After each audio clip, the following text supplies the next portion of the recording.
अस्सलाम वालेकुम एवरीवन। तो आज जो हम टॉपिक करने लगे हैं हमारे gastroenterology in prepare for MM series में, that is a very small topic और आप सबको बहुत अच्छे से आता है, लेकिन क्योंकि इसमें से एमसीक्यूज बहुत ज़्यादा दफ़ा आते हैं तो मैंने इसको इंक्लूड किया। मैं हर वो टॉपिक्स आपको पढ़ाऊंगी लाजमी जिसमें से एमसीक्यूज का रेशियो बहुत ज़्यादा है। तो एकिलेजिया, आपको पता है कि एकिलेजिया एक ऐसी डिजीज़ है जिसमें ये इसोफेगस है और ये इसोफेगस के बाद स्टमक है, ठीक है, जिसमें इसोफेगस और स्टमक के दरमियान में लोअर एसोफेजियल स्फिंक्टर जो होता है, वो लोअर एसोफेजियल स्फिंक्टर को खाना जब इधर से इधर जा रहा है तो उसे रिलैक्स करके खुल जाना चाहिए और खाने को आगे जाने देना चाहिए। लेकिन अगर ये लोअर एसोफेजियल स्फिंक्टर जो यहाँ पर पड़ा हुआ है ये रिलैक्स नहीं करेगा तो खाना आगे नहीं जा सकता और इसोफेगस में यहाँ पर रुकता जाएगा और भरता जाएगा, जिसकी वजह से इसोफेगस आहिस्ता आहिस्ता ऐसे हो जाएगा, ठीक है, क्योंकि खाना इधर से आगे नहीं जा पा रहा। इस कंडीशन को एकिलेजिया कहते हैं। तो एकिलेजिया का सबसे पहले एमसीक्यू ये है, आपके पास एमसीक्यू आता है, बहुत कॉमन एमसीक्यू है कि मिडिल एज पेशेंट है, 40s में होगा, 30 से 40 की एज इसकी कॉमन एज है, मिडिल एज पेशेंट है और वो आपके पास प्रेजेंट करे dysphagia to both solids and liquids, ठीक है, सॉलिड्स और लिक्विड्स दोनों का डिस्फेजिया है with no probable weight loss, no या फिर no signs of weight loss, और एस्पिरेशन बहुत हो सकती है लेकिन अक्सर नहीं होती।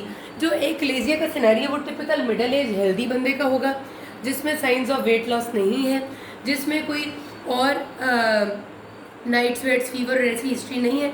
जो डिस्फेजिया कह रहे हैं to solid and liquid equally since start for last 1.5 month, ठीक है। तो आप बताइए कि क्या डायग्नोसिस हो सकता है। अगर आपको सिर्फ वो ये बताएंगे तो 100% डायग्नोसिस आपका एकिलेजिया ही होगा, कोई और चीज़ नहीं हो सकती इसमें, ठीक है।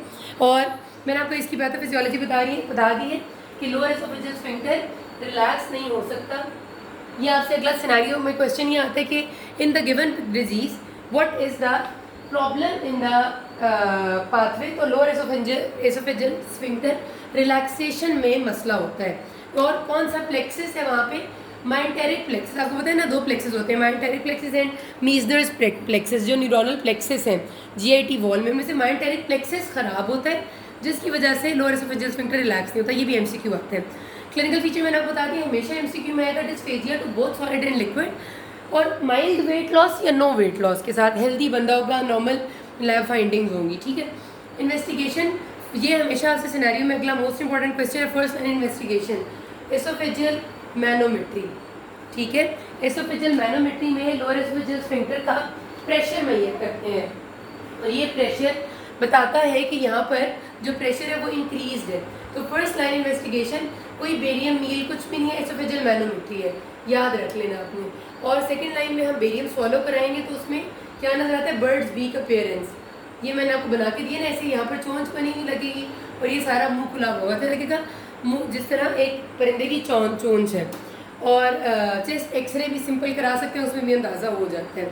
ट्रीटमेंट में इसमें क्या देंगे, अगर नॉन इन्वेसिव ट्रीटमेंट है जो सर्जिकल नहीं होता वो बलून डायलिटेशन है।